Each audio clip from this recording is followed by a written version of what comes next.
নমস্কার, আমি প্রমিলার রান্নাঘরে তোমাদের সবাইকে স্বাগত। আজকে আমি সিমের দুর্দান্ত স্বাদের একটা রেসিপি তোমাদের সঙ্গে শেয়ার করব। তো পুরো ভিডিওটা দেখো, আশা করি তোমাদের রেসিপিটা খুব পছন্দ হবে আর একদমই কম সময়ে কম উপকরণে রেসিপিটা তৈরি হয়ে যাবে।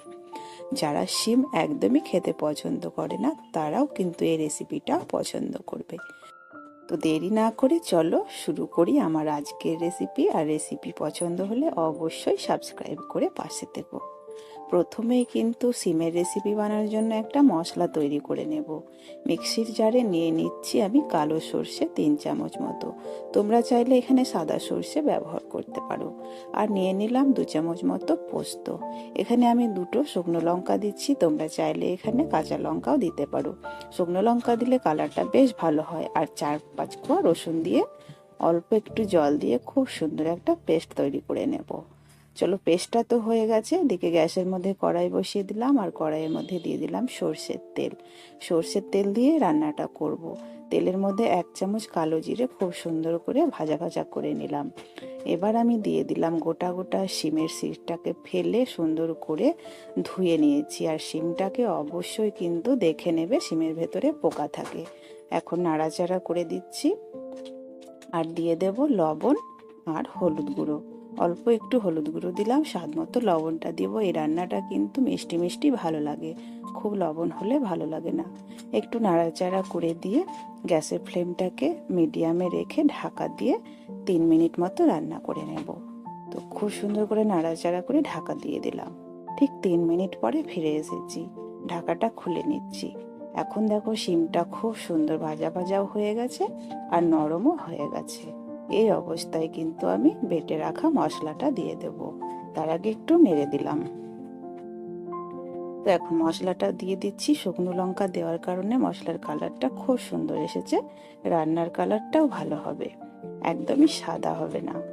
তবুও তোমরা ঝাল খেতে পছন্দ করলে কাঁচা লঙ্কা এখানে আবারও ব্যবহার করতে পারো। আমি কিন্তু একটু মিষ্টি মিষ্টি রান্না করব।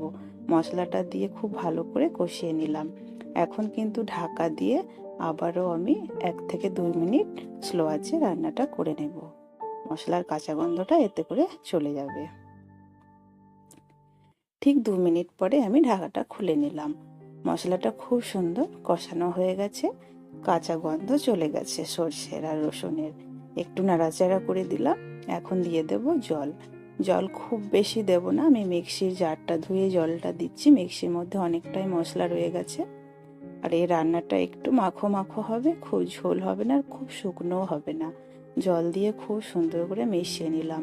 কড়াইয়ের গায়ের মশলাগুলো খুব সুন্দর করে নামিয়ে নিতে হবে গ্রেভির মধ্যে। এবার ঢাকা দিয়ে আর 4 মিনিট মতো স্লো আঁচে রান্না করে নেব।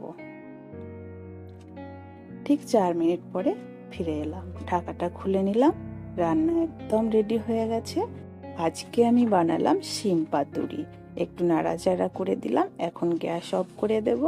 আশা করি তোমাদের রেসিপিটা খুব ভালো লেগেছে। ভালো লাগলে অবশ্যই লাইক শেয়ার করো। আর আমার চ্যানেলে নতুন হয়ে থাকলে প্লিজ চ্যানেলটাকে সাবস্ক্রাইব করে দিও। এখন কিন্তু নামিয়ে নিচ্ছি একটা পাত্রে। দুর্দান্ত লাগে এই রেসিপিটা থাকলে। এই রেসিপি দিয়ে গরম গরম ভাত 1 থালা খেয়ে নিতে পারবে, সবার পছন্দ হবে। এভাবে বানিও, একদমই তোমরা দেখতেই পেলে কম উপকরণ আর কম কিন্তু সময়ে তৈরি হয়ে গেল দুর্দান্ত স্বাদের শিম পাতুরি। এরকম ঘরোয়া রেসিপি যদি পছন্দ হয়ে থাকে পাশে থাকা বেল বাটনটি অবশ্যই ক্লিক করে রেখো। আর এইভাবে কিন্তু বানিয়েছো কিনা আমাকে কমেন্ট করে জানিও।